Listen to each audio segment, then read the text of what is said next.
जो महिला हैं सुहागवती हैं वो पति को साधारण मानती हैं तो वो बहुत बड़ी गलती करते हैं। यदि मान लीजिए जलंधर की पत्नी वृंदा, और वृंदा यदि, उनको तो पता था कि मेरा पति राक्षस है, अत्याचारी है, फिर भी नारायण से ज़्यादा दर्जा उसको देती थी। क्यों? कि मेरा सुहाग है, मेरे पति है। और पतिव्रता नारी में एक वृंदा का भी स्थान आता है। उसी वृंदा का जो पतिव्रत धर्म था, उसी के बल से कितना भी अत्याचार कर रहा था, उसकी मौत नहीं आ रही थी। अब बताइए, ब्रह्मा जी हार गए, शंकर जी भी हारने के कगार पर हैं, भगवान नारायण भी यदि जाते तो हो सकता है वो भी हार जाए, लेकिन वो गए ही नहीं। लेकिन वो युक्ति बैठा दिए कि इनका सत्यत्व भंग हुआ, तब जाकर के उसकी मृत्यु होती है। तो ऐसा हमने पाप किया है, ऐसा हमने अपराध किया है। अब बार बार ये बोल करके जामवान जी रो रहे हैं, अपने माथे को भगवान के चरण में पटक रहे हैं। भगवान बहुत समझा बुझा रहे हैं कि कोई बात नहीं, ये मेरी ही लीला थी, अब आप उठो, मैंने आपकी सारी गलती क्षमा कर दी, आपकी जो भी गलती थी मैंने माफ़ कर दिया। अब ये उठते हैं, भगवान ने अपने दोनों भुजाओं से पकड़ करके उनको उठाया, और सामने जब खड़े हुए हैं तो बहुत अपने पीताम्बरी से भगवान ने जामवंत जी के अश्रु को पोंछे हैं। अब बोलते हैं कि अब आप ये मणि भी रखिए और मैं भी चलता हूँ, मुझे भी आदेश दे दीजिए। इतना बोलने की देर थी, जामवंत जी और जोर जोर से रोने लगे। बोले कि प्रभु बुढ़ापा आ गया, मेरी इच्छा भी आपने पूरी कर दी, लेकिन एक जिम्मेदारी हमारे सर पर है। हर बाप की एक जिम्मेदारी होती है। जब घर में कन्या का मतलब पुत्री जब धीरे धीरे बड़ी होती है और किसी भी पिता के सामने से गुजरती है, तो वो पिता अपने मन में यही सोचता है, ठाकुर जी से प्रार्थना करता है कि हे ठाकुर, मेरे लड़की के लिए, मेरी पुत्री के लिए एक सुयोग्य वर हो, जो सर्वगुण संपन्न हो, ऐसा आप आशीर्वाद है। ऐसा ही सोचते हैं, हर पिता की यही इच्छा होती है। तो मेरी भी इच्छा है, आपसे सुंदर वर, आपसे पराक्रमी वर कहाँ मिलेगा। अब तो भगवान चुप हो गए। भगवान तो कृपालु है, दयालु है। देखिए, भगवान को शादी करने के लिए कहीं भी नहीं जाना पड़ा। अब बोलेंगे कि रुक्मिणी के यहाँ तो गए थे, लेकिन क्यों गए थे? वहाँ साक्षात लक्ष्मी महारानी थी रुक्मिणी के रूप में। तो जहाँ लक्ष्मी रहती है वहाँ नारायण को खुद चल के जाना पड़ता है। भगवान राघवेंद्र सरकार हमारे मिथिला में क्यों आए? उनको तो कोई चिट्ठी पत्री नहीं गई थी, उनको तो कोई संवाद नहीं गया था मिथिला से, राजा जनक के दरबार से। चिट्ठी तो गई थी विश्वामित्र बाबा को कि आप हमारे मिथिला में पदार्पण करें, मैं धनुष यज्ञ कर रहा हूँ, उस धनुष यज्ञ के बहाने मैं अपनी पुत्री का विवाह करना चाहता हूँ, जो राजा का परीक्षण करना चाहता हूँ, जो इस धनुष को उठा ले उसी के साथ मैं अपनी कन्या का वरण करूँगा। भगवान तो इनके शिष्य थे, इनके साथ गए, भगवान को कोई बुलावा नहीं आया था। तो जहाँ लक्ष्मी रहती है भगवान वहाँ खुद ब खुद चल करके पहुँच जाते हैं। और जितनी भी ब्याह हुई है, जितनी भी शादी हुई है ठाकुर के, सब अपने आप होती गई है। कोई वो नहीं हुआ चिट्ठी पत्री या कोई वो कन्यागत गए होंगे, ऐसा कहीं वर्णन नहीं आता है। तो भगवान चुप हो गए, बोले जैसी तुम्हारी इच्छा हो करो। तो वो मणि दिया जाम्बवती के हाथ में, और वो हाथ ऐसे मणि दे दिया, और यही हाथ भगवान के हाथ में दे दिया, संकल्प करके कि आज मैं अपनी पुत्री का हाथ आपके हाथ में देता हूँ, अब आप आज से इसको आप संभालें। भगवान आ जाते हैं यहाँ। थी तो भालू की पुत्री, रूप तो वैसे ही होगा। वो लंबी घूंघट दिए हुए जब आते हैं द्वारका, तो रुक्मिणी पूछती है कि ये कौन है? तो बोलती है कि तुम्हारी छोटी बहन है। भगवान बोलते हैं तो जरा घूंघट तो उठाते, हम देखते। तो बोले तुम ही उठा करके देखो। तो भला लक्ष्मी जिसकी घूंघट उठाएंगी वो तो उसी स्वरूप में आएगी। जैसे ही घूंघट वो जाम्बवती की उठाई महारानी रुक्मिणी ने, रुक्मिणी से भी कहीं ज्यादा सुंदर रूप वाली जाम्बवती देखने। अब बहुत ही आदर से अंदर ले आए हैं। अंदर लाने के बाद बहुत तरह से स्वागत हुआ है। अब ये जो था प्रसेनजित की भी एक पुत्री थी सत्यभामा। अब इनके भी मन में बहुत ये हुआ कि मैं भी अपनी ये सत्राजित थी, तो इनके भी मन में ये हुआ कि ये मणि, और ये मणि भगवान ने क्या किया कि सत्राजित को दे दिया कि तुमने जो झूठा कलंक लगाया था ये मणि तुम्हारी है, तुम अपने पास रखो, मेरा कलंक मिटा। ये मणि तो लेकर के घर गया। संध्या का समय हुआ, जब भोजन करके सोने के लिए गया तो ये अपने पत्नी से सब कुछ बता दिया कि ऐसे ऐसे बात हुआ, मैंने झूठा कलंक भगवान के ऊपर में लगाया, ये असत्य था, अब पता नहीं मेरी क्या गति होगी, मैंने ऐसा दुर्भावना कैसे अपने मन में लिया है। लेकिन देवी मेरी इच्छा है कि मेरी भी तो एक बेटी है, इसकी भी शादी कर देते हैं। बोले ठीक है, आपकी क्या इच्छा है, कहीं वर देखे हैं? तो बोले वर कहाँ जाए देखने के लिए, एक वर है जो मेरे द्वारकाधीश है, चलिए वहीं पर आग्रह किया जाए। मणि लेकर के आए, कन्या को साथ में करके आए हैं और भगवान से आग्रह किया कि प्रभु मेरी इच्छा ये है, आपने तो अपना काम कर लिया लेकिन मेरा काम अभी बाकी है। ये मेरी पुत्री है सत्यभामा, इसको आप अपनी चरण की सेवा में लगा दें। अब सत्यभामा क्या है? ये पृथ्वी का रूप है, आगे चल के वर्णन आएगा, पृथ्वी रूप है। तो पृथ्वी रूप में जो सत्यभामा, उसका भी पाणी ग्रहण संस्कार हुआ है भगवान द्वारकाधीश के साथ। तो कितनी कन्याएं पत्नियां हो गई? 3, रुक्मिणी और ये जामवती और तीसरी सत्यभामा। अब नागनजीत नाम के राजा थे, एक नागनजीती उनकी बेटी थी, उनका ब्याह भी इनके साथ हुआ है। तो कितनी हो गई? 4। 5वीं ये नागनजीती, 4थी और ये मित्र वृंदा 6थी। ऐसे ही करके 8 कुल पटरानियां इनके हुए हैं। तो 8 क्या है? अष्टधा प्रकृति है, क्षिति, जल, पावक, गगन, समीर और 3 जो है मन, बुद्धि और अहंकार। यही है 8 पटरानियां भगवान की, और कोई अलग से ये रूप लेकर के नहीं है। सभी आपको बताया था कल कि जितनी भी श्रुति रूपा, वेद रूपा जितने भी हैं ऋषि महात्मा, सभी ही ये मनुष्य रूप में आए हैं इनकी सेवा में, सभी गोपी बन के आई है। तो यही सब है। तो अष्ट पटरानी हुई। अब परीक्षित जी ने प्रश्न किया कि प्रभु अभी तक तो 8 ही पुत्र ये विवाह हुए हैं इनके, अभी तो 16,100 बचे हुए हैं। अब समय भी बहुत हो गया, 1 घंटा तो आपने बोल दिया। अब बताइए कि कैसे हम समझ पाएंगे कि 16,100 ब्याह फिर हुआ। तो बोलते हैं राजन, यथा हतो भगवता भौमो येन चता स्त्रियः निरुद्धा एकदा दक्ष विक्रमंशाल धन्वनः। ये भौमासुर नाम का एक राक्षस है। भौमासुर किसको बोलते हैं? जो भौमासुर माने पृथ्वी पर जो उत्पात बचाने वाला हो, भौमासुर वही है। और भौमासुर का एक अर्थ ये भी होता है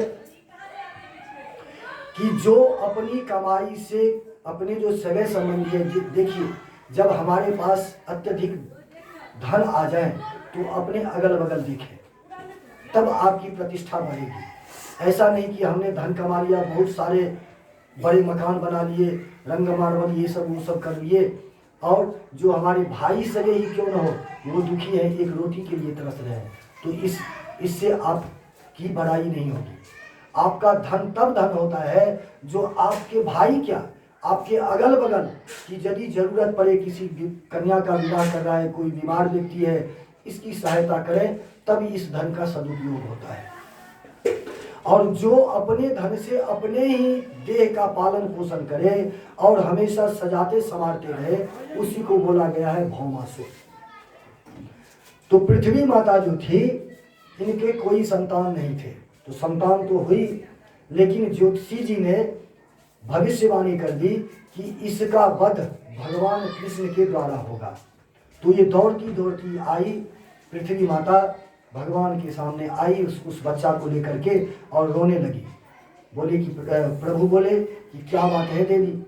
तो पृथ्वी देवी बोलती है कि प्रभु आप तो सर्वांतर जानी है, लेकिन फिर भी आप पूछते हैं तो बता देती हो। ये बच्चा जो जन्म लिया है, ज्योतिषी जी आए थे तो उन्होंने बताया कि इसका वध आपके हाथ से होगा। तो प्रभु मेरी विनती है आपसे कि इसका वध मत करना। ये ठीक है, जब तक तुम नहीं बोलोगी तब तक मैं इसका वध नहीं करूँगा। भगवान ने भी वचन दे दिया और चले गए। अब पृथ्वी माता बहुत खुश हो गई कि अब तो मेरा बेटा जो है अजर अमर हो गया, अब तो कोई नहीं मार सकता है। भगवान ने भी मुझे आश्वस्त कर दिए। ये बच्चा धीरे धीरे धीरे धीरे बड़ा हुआ और बहुत बड़ा उत्पाती हो गया, राक्षस बन गया। देखिए राक्षस जो होता है, रावण क्या था? आदमी ही था। कंस क्या था? आदमी ही था। जितने भी राक्षस हुए हैं ब्राह्मण कुल में ही पैदा होकर के हुए हैं। आप देख लीजिए, जितना भी ग्रंथ शास्त्र पुराण उठा करके देख लीजिए, ब्राह्मण ही ज्यादा राक्षस हुआ है, राक्षसी प्रवृत्ति के। चाहे वो कंस हो, रावण हो, ये सम्रासुर हो, ये कौन है? देखिए राक्षस और देवता दोनों ब्राह्मण के ही पुत्र हैं। ब्राह्मण कौन? कश्यप ऋषि। कश्यप ऋषि की दो पत्नियां दिति और अदिति, दिति से दैत्य और अदिति से देवता। तो दोनों मतलब विवात्र हो गए आपस में, एक पिता एक और माँ दो। तो दोनों में बहुत शत्रुता रहती है। तो इन्होंने क्या किया कि इंद्र का छत्र जो था वो हरण करके ले आया और अदिति माता का कुंडल जो था दोनों कानों में, उस समय तक और आज भी समझ लीजिए कि उतना कीमती कुंडल आज तक न किसी के कान में हो सकते हैं। चाहे कितने आज अंबानी को बोलते हैं कि इतना सबसे महंगा दुनिया में उसी का घर है, या उसी के घर में जितने मतलब ड्रेसिंग टेबल हो, चाहे जो कुछ भी हो, सबसे महंगा उसी के घर में है। लेकिन अभी भी उसकी शक्ति ऐसी नहीं है कि उतना भारी कुंडल, उतना कीमती कुंडल वो अपनी बेटी के लिए ले आया। तो वो भी कुंडल ये ले आया और देवता लोग तो त्राह त्राह कर रहे हैं, पाताल लोक में जाकर के इसका राज है, साम्राज्य है, वो कर रहे हैं। और इसने क्या किया कि 16,100 कन्या को बंद करके रखा है। क्यों बंद करके रखा है? तो इसकी इच्छा है, अंदर में जो पापी होता है वो तो पाप कर्म में ही रत रहना चाहता है। इसने सोचा, इसके समझ में ये बात आई थी कि कृष्ण भला 16,108 यदि कर सकते हैं क्या, तो मैं नहीं, क्यों नहीं कर सकता हूँ? मेरी भुजा में कोई कम ताकत है क्या? मैं तो इंद्र पर विजय प्राप्त कर लिया, स्वर्ग पर आधिपत्य जमा लिया। ऐसा करके जब 20,000 हो जाएगा, 20,000 कन्याएं जब हो जाएंगी, तब एक साथ ब्याह रचाऊंगा। ये सोच करके अपने कारागृह में 16,100 कन्या को जमा कर लिया था। अब ये कन्याएं क्या करती हैं? तो दिन रात, और ये कोई राजा के कन्या है, कोई उससे भी बड़े घर की बेटी है, कोई ब्राह्मण की है, कोई महात्मा के है, और सब देखने में सुंदर। अब ये सब दिन रात भगवान की प्रार्थना करते हैं कि प्रभु इस कष्ट से मुझे मुक्ति दिलाओ। नारद जी जाते हैं भगवान के पास, द्वारका पहुंच जाते हैं और द्वारका जाने के बाद भगवान से प्रार्थना करते हैं कि प्रभु आप तो यहाँ एकदम मजे कर रहे हो, लेकिन यहाँ एक सम्रासुर नाम का राक्षस है जो पृथ्वी क्या तीनों लोक में उत्पात मचा रखा है, सभी को कष्ट दे रहा है। माता अदिति के जो कान के कुंडल थे, दिव्य कुंडल, वो भी छीन लिया है। भगवान इंद्र का जो कुबेर के माध्यम से मिला हुआ था छत्र, वो भी ले लिया है, और पता नहीं क्या क्या करेगा। हे प्रभु ये जाने दीजिए, कुंडल और छत्र की बात तो यहाँ की है। 16,100 कन्याओं को उसने ऐसा दुष्ट है कि अपने कारागृह में बंद कर रखा है, और मनसा ये है कि जब 20,000 कन्याएं हो जाए तब हम एक साथ इसके साथ ब्याह रचाएंगे। भगवान सुनकर के चिंतित हुए और बोले कि ठीक है, इसका उपचार हम तुरंत करेंगे। सत्यभामा बैठी हुई थी, भगवान तुरंत उठ खड़े हुए, दूत को आदेश दिए कि रथ को सजाया जाए। रथ सज करके तैयार हुए, भगवान चलने लगे। तो सत्यभामा हमेशा भगवान के साथ रहने वाली है, परछाई की तरह। ऐसा क्यों कि वो वीरांगना भी है, वो युद्ध भी करना, वैसे रुक्मिणी भी कम नहीं है, द्रौपदी भी युद्ध करना जानती थी, कैकेयी माता भी युद्ध करना जानती थी।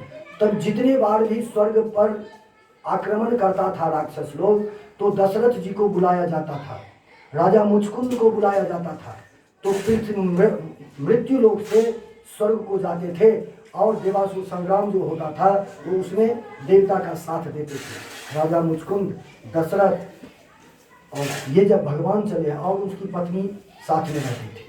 तो ऐसे ही एक बार हुआ था कि युद्ध करते करते ये महारानी कैकेयी की नज़र पड़ी कि ये रथ का जो पहिया है उसकी धुरी में जो एक कील लगी हुई होती है वो निकल के या टूट करके गिर गया और युद्ध चरम पर है।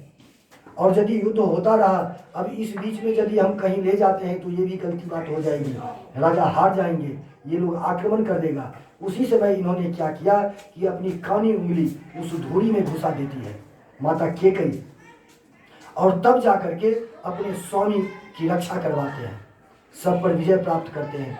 उसके बाद जब नजर पड़ती है महाराज दशरथ की, तब देखते हैं कि लौलुहा, बस वहीं पर वचन दिया है महाराज दशरथ ने 2 वरदान मांगने की। कैकेयी माता ने वरदान जो 2 मांगा था, जो दशरथ जी ने अपने, ये कैकेयी मांगी नहीं थी, दशरथ जी खुद बोले कि तुम 1 नहीं 2 वरदान मांगो।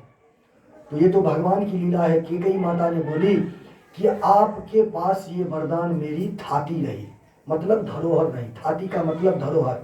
मैं जब समय आएगा अनुकूल पा करके मैं आपसे मांग लूंगा। तो सत्यभामा जा रही है भगवान के साथ। और कुछ देर पहले ही मैंने बताया कि पृथ्वी का पुत्र है भौमासुर और पृथ्वी रूपा है सत्यभामा।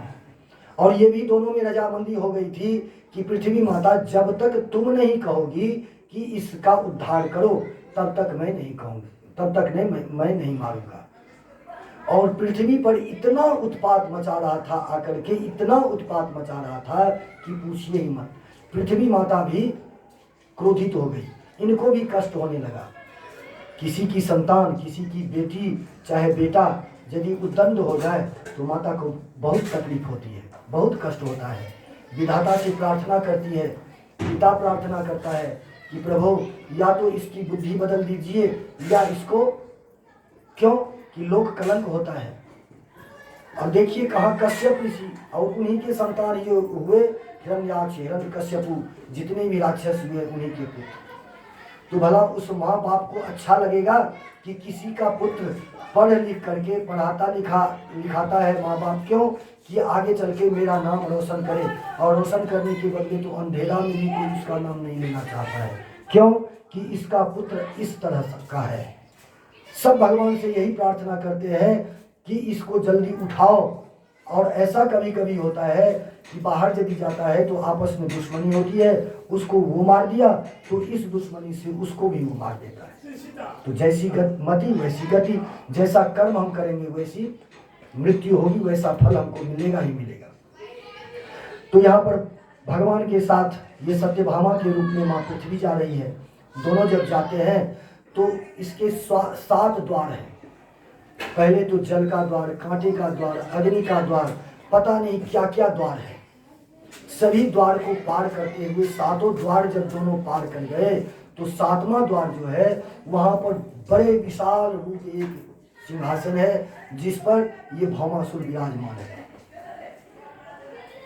तो वहां जाकर के भगवान ललकारते हैं उसको। जब ललकारते हैं तब जाकर के वो उठता है और युद्ध करने के लिए उद्यत होता है। युद्ध होता है और युद्ध होते होते पता नहीं आग्नेयास्त्र, पशुपतास्त्र, दिव्यास्त्र सबका प्रयोग भगवान के ऊपर में किया, लेकिन भगवान को कुछ नहीं हुआ, कोई हानि नहीं हुई। जब बहुत परेशान हो गए भगवान और वो भी नहीं मर रहा है, तब ये सत्यभामा भगवान से हाथ जोड़ करके बोलती है कि प्रभु ये इतना देर से क्या आपका तमाशा मैं देख रहा हूँ, क्यों इसको खिला रहे हैं, इसका अंत क्यों नहीं जल्दी कर देते। तब भगवान बोलते हैं कि देवी मैं इसी की प्रतीक्षा कर रहा था। अब याद कीजिए कि पृथ्वी माता को ये आज्ञा दिए थे, वचन दिए थे कि जब तक तुम नहीं बोलोगी माते देवी तब तक मैं इसका वध नहीं करूंगा। बस देवी इसी बात की इंतजार थी मुझे। सत्यभामा का बोलना था, भगवान ने चक्र को आदेश दिया, उसका सर धड़ से अलग हो गया। अब आते हैं भगवान ऊपर और उसके कारागृह में जाते हैं और कारागृह में जितनी भी युवतियां थी सबको ये बंधन मुक्त करते हैं। सबको बंधन मुक्त तो कर दिया, लेकिन सभी युवतियां ये सोच रही हैं कि अब हम जाएं तो कहाँ जाएं। किसी को 10 साल हो गया, किसी को 20 साल हो गया, किसी के 4 महीने हो गए, किसी के 2 महीने हो गए, किसी के 1 साल हो गए। जब हमारी पुत्री 2-4 दिन घर से बाहर रह जाए और किसी को पता न चले कि कहाँ है, तो पड़ोसी आकर के पूछते हैं ये करके नहीं कि कहाँ गई है, ये पूछने के लिए आते हैं पड़ोसी किसके साथ चली गई, यही पूछने के लिए आते हैं। तो हमको तो अब कहीं जाने से कुछ नहीं बन पा रहा है। यदि हम पिता के घर जाएंगे तो सब मेरे पिता से पूछने के लिए आएंगे कि इतने दिन दूसरे जगह रही, पता नहीं क्या क्या कर्म करके आई होगी, और ये राजा को देखो, भले आदमी को देखो, इसको अपना लिया है। तो ये भी नहीं हो सकता है, पिता का कलंक होगा। हम प्राण भी नहीं त्याग सकते हैं, ये भी एक अपराध ही है। कोई यदि किसी भी बात को लेकर के मरने के लिए उद्यत हो जाती है या हो जाता है, ये महा अपराध करता है। प्राण त्यागना, अनायास जहर खाके या फिर फांसी लगा लेना, ये भगवान का अपराध हम कर रहे हैं। इस शरीर के, इस आत्मा के साथ हम अपराध कर रहे हैं। तो हम जाएं कहाँ? सभी स्त्रियां सोच रही हैं, सभी ये युवतियां सोच रही हैं, और भगवान तो जानते हैं, सभी आंख बंद करके सोच रही है। और भगवान फिर भी बार बार बोल रही है कि देवियों, तुम लोग अपने अपने घर को जाओ, प्रस्थान करो। तब सब एक साथ बोल पड़ी, रो रही है और बोल रही है कि प्रभु हम कहाँ जाएं, आप ये बताइए। 2 ही रास्ते हैं मेरे पास। बहुत सोच विचार करने के बाद हम लोग एक निष्कर्ष पर आए हैं कि 2 ही रास्ते हमारे सामने हैं। पहला रास्ता कि मैं ये आपके साथ चलूं, आपकी दासी बन करके आपकी सेवा करूं। आपकी पटरानी बनने की क्षमता मेरे अंदर नहीं है, मैं उतनी भक्तिमती नहीं हूं, ऐसा तो मैं नहीं कर सकती, लेकिन दासी तो बन सकता हूं, दासी का काम तो कर सकती हूं। तो एक रास्ता ये है। और दूसरा रास्ता है कि यदि आप ऐसा नहीं करते हैं, आप अपने दासी के रूप में मुझे स्वीकार नहीं करते हैं, तो दूसरा है कि मैं अपनी आत्महत्या कर लूं। तब भगवान को दया आई। भगवान ने सबों से कहा कि आत्महत्या करने की कोई आवश्यकता नहीं है, सभी चलो मेरे साथ। और सारथी को आदेश दिया कि रथ मंगाओ। रथ पर सबको आदर पूर्वक बैठाए हैं और आए हैं द्वारका। सबके साथ एक ही साथ ब्याह रचाए। तो कितने हो गए? 16,108। अब ये सब हमने आपको बता ही दिया कि कोई श्रुति रूपा, ये रूपा, वो रूपा सब है। और इसमें वर्णन आता है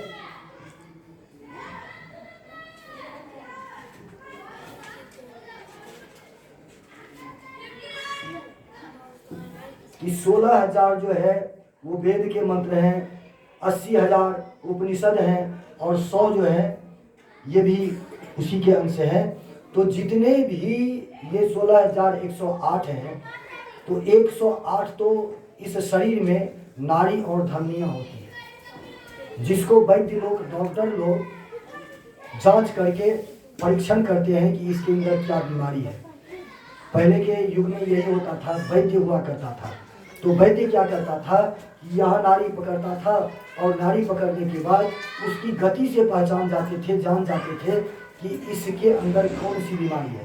लेकिन अभी क्या है, डॉक्टर तो तरह तरह के जांच करते ही है, लेकिन वो हमसे पूछेंगे कि यहाँ तो दर्द नहीं है, सर में तो दर्द नहीं होता है, पीठ में तो दर्द नहीं है, कमर में तो दर्द नहीं हो रहा है। भैया तो तुम डॉक्टर किस बात के हो? जब सारा बात मैं ही बता दूं कि मुझे ये कष्ट है, ये तकलीफ है, अब बताइए ऐसी विडंबना है। लेकिन पहले ऐसा नहीं होता था, मात्र नाड़ी पकड़ करके बता दिया करता था, पता चल जाया करता था कि इसके अंदर ये अमुक बीमारी है। तो सभी के साथ ब्याह हुआ। ब्याह होने के बाद बहुत आनंद पूर्वक से भगवान का स्नेह व्यतीत हो रहा है, और सभी से 10-10 पुत्र और एक पुत्री हुई है भगवान की। अब अपने में आप जोड़ घटाओ गुना कर लीजिए, भाग कर लीजिए कि 16,108 गुने 11 कितना हुआ? इतने भगवान के घर में संतति हुई है। अब जहाँ पर 56 करोड़ हो, अब पता नहीं बिहार की जनसंख्या क्या है, आप लोगों को पता होगा, जो मास्टर साहब लोग हैं वो जनगणना करते रहते हैं, मुझे नहीं ज्ञात है। तो एक बिहार में यदि मान लीजिए 10 लाख हो, 20 लाख हो, 25 लाख हो, और जहाँ पर 56 करोड़ है, तो उसके पढ़ाने लिखाने के लिए गुरुजी कितने हैं बताइए। कोई बात नहीं, चल रहा है, बहुत आराम से चल रहा है परिवार। एक दिन नारद जी के मन में विचार आया कि क्यों न द्वारका जाकर के भगवान की दशा देखें। दशा देखें, खैर देखिए, दशा सुनने में गलत लगता है, दशा और दिशा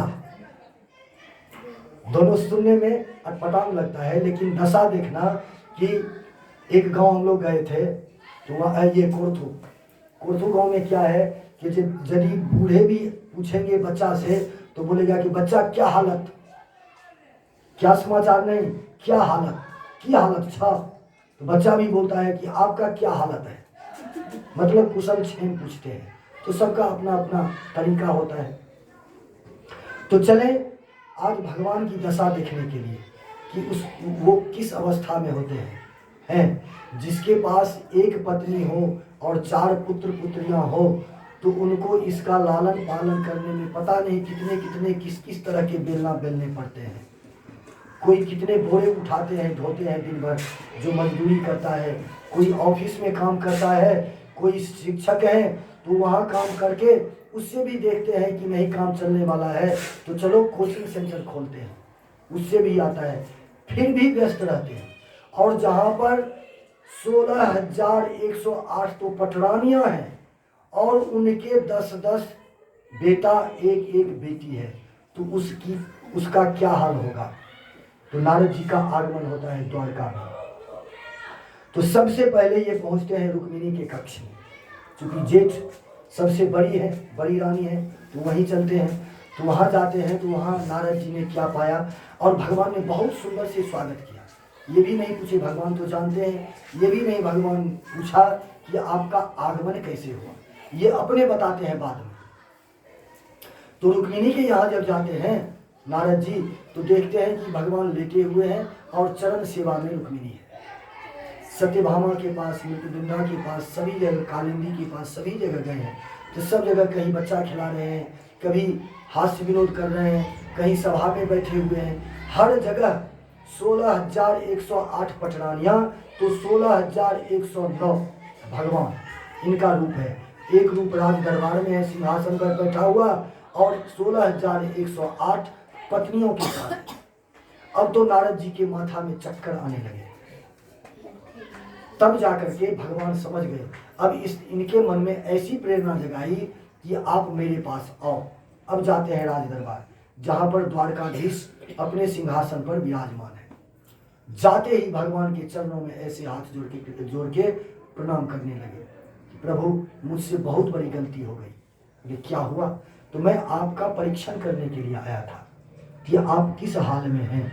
अब बताइए, आज के युग में किसी के एक पत्नी होते हैं, 2 पत्नी होते हैं, तो वो परेशान रहते हैं, लेकिन आपके तो 16,108 पटरानियाँ हैं, उसमें एक के 10-11 संतानें हैं। ये सब देखने के बाद कुशल क्षेम हुआ। बहुत देर के बाद ये भी नारद जी भी अपने घर को गए, अपने जगह पर आए, और भगवान भी अपने में मस्त हुए। अब देखिए होता क्या है कि सब तरह की सुख सुविधा यदि किसी भी घर में होने लगे, तो बच्चा में थोड़ा अहंकार आ जाता है। कमी तो किसी चीज़ की नहीं है, जब मन में चाहो तो मानो जैसे कल्प वृक्ष के ही नीचे बैठे हो, आ जाता है। तो ऐसा सोच करके सभी बच्चा के मन में आ गया अहंकार, और अहंकार में आकर के गलत उल्टा पुल्टा काम करने लगा। अब देखिए भगवान के घर की ये स्थिति है, भगवान समझ गए। तो अब इसको समझाएं। देखिए होता क्या है कि आप अपनी संतान को यदि चाहें, बहुत ऐसा, सब घर में ऐसी बात नहीं है, लेकिन बहुत घर ऐसा है कि आप यदि संतान को शिक्षा देना चाहते हैं तो वो अनसुनी कर देता है। ऐसे ही सठिया गए, चलो कोई बात नहीं सुनता है। तो भगवान भी यही सोचे होंगे कि मैं जो बताऊं तो समझे या न समझे, इसको दूसरे के माध्यम से ज्ञान दिलवाता हूँ। जैसे जब पांडव का राज्य गति संभल गया, राज्याभिषेक हो गया, तब जाकर के भगवान जब सोचे कि अब हम द्वारका को जाएंगे, तब भगवान में ये आई कि अब तो ये कल राजा बनेंगे। राजा तो बन ही गए हैं, लेकिन राज्याभिषेक जो होगा इससे पहले महात्मा पितामह से कुछ इसको उपदेश दिला देता हूँ। कहूँगा मैं, लेकिन उनके मुंह से कहलवाऊंगा, कहूँगा मैं ही उनके माध्यम से। और यदि भगवान, अब देखिए दोनों में क्या था, युधिष्ठिर और भगवान में था कि भगवान को युधिष्ठिर ने भगवान कभी नहीं समझा, वो सखा समझते थे, बच्चा समझते थे। तो जो बच्चा समझता हो हमको और हम उसको ज्ञान दें तो भला समझ पाएगा, तो ऐसा नहीं होगा। यही सोच करके भगवान ने पांचों पांडव और द्रौपदी के साथ वहाँ रणांगन में ले गए, जहाँ पर महात्मा ये पितामह सरसैया पर लेटे हुए हैं और अंतिम क्षण का इंतजार है।